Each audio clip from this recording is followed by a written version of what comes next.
ભારે વરસાદથી ડેડિયાપાડામાં પુલ તૂટી પડ્યો। મોવીથી ડેડિયાપાડાને જોડતો ખાડી પરનો પુલ તૂટ્યો હોવાની વિગત છે। પુલના 2 ટુકડા થતા વાહન વ્યવહાર ઠપ થઈ ગયો છે।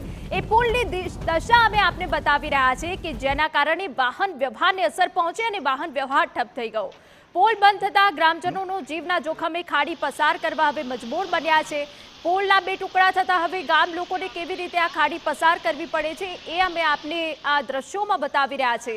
જીવના જોખમે હવે બીજા રસ્તો એટલે કે આ ખાડીનો રસ્તો હવે લોકોએ અપનાવવો પડે છે। પાણીના પ્રવાહમાં ચાલીને અથવા વાહનને દોરી જવા હવે મજબૂર બન્યા છે ગામના લોકો।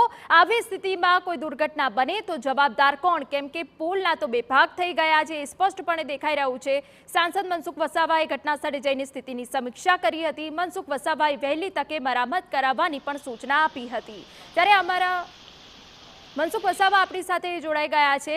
મનસુખભાઈ, આપે મરામત કરવાની સૂચના આપી હતી, હજુ સુધી કોઈ કામ થયું નથી લાગતું?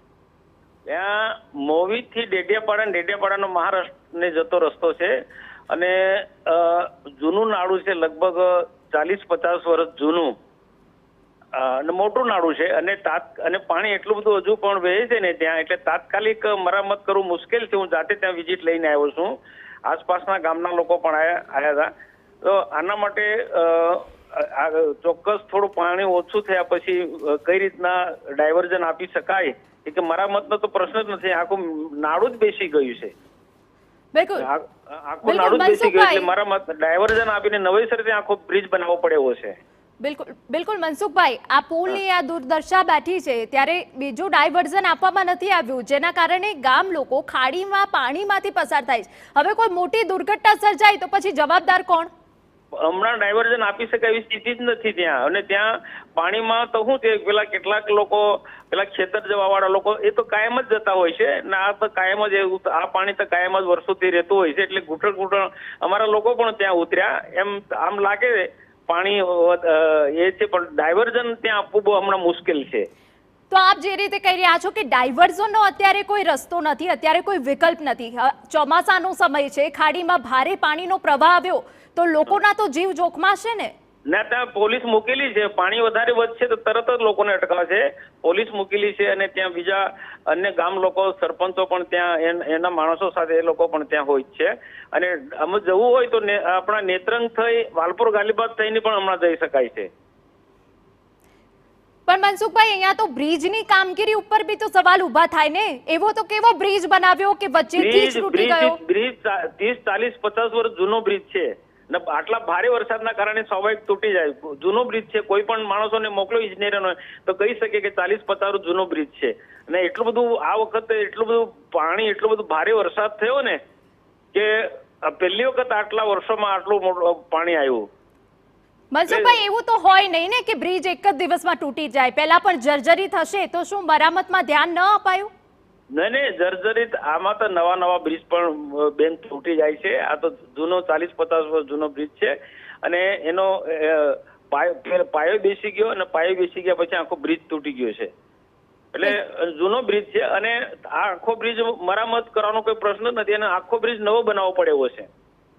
બિલકુલ મનસુખભાઈ, ખાડીના પાણીના પ્રવાહમાંથી પસાર થયા સિવાય અન્ય કોઈ વિકલ્પ નથી?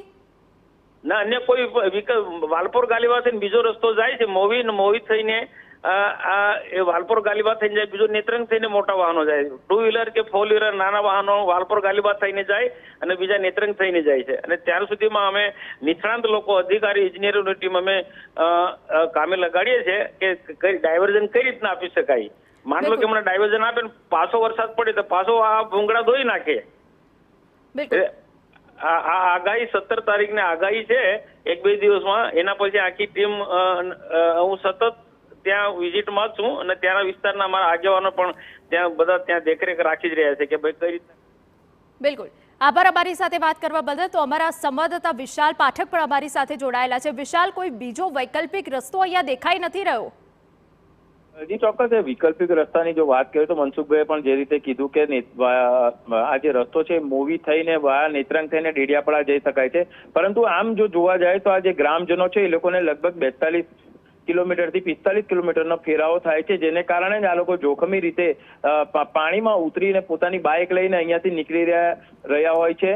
એનું કારણ એ છે કે આ 45 કિલોમીટરનો ફેરાવો ન થાય ને નાનું, જો આ ગામની બીજું નજીકનું જે ગામ જવું હોય તો 42 કિલોમીટરની સાથે બીજા 15-20 કિલોમીટર ઉમેરી દઈએ, એટલે 55 થી 60 કિલોમીટરનો ફેરાવો થવાના કારણે આ લોકો જોખમી રીતે આવી રીતે જઈ રહ્યા છે. ને જો બ્રિજની વાત કરીએ તો આ બ્રિજ 40 વર્ષ જૂનો છે, એ વાત સાચી છે મનસુખભાઈની, અને 40 વર્ષથી આ બ્રિજ અહીંયા હતો અને એનું પિલરનું કામ અત્યારે કરાવવાનું હતું, ત્યારે જ આનું જે જાહેરનામું પણ કરવામાં આવ્યું હતું. 4/7ના રોજથી આ જાહેરનામું અહીંયા હતું કે વાહન વ્યવહાર બંધ કરવામાં આવે, જેથી કરીને આ બ્રિજનું કામ થાય. પરંતુ વરસાદ આવ્યો અને વરસાદનું જે પાણી હતું તે બ્રિજની ઉપરથી વહી ગયું હતું ગઈકાલે, જેને કારણે આ બ્રિજ તૂટી ગયો છે.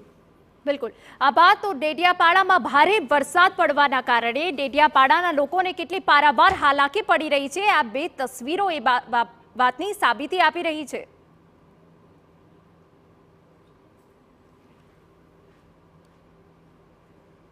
સમાચાર વલસાડમાંથી કે જ્યાં ધર્મ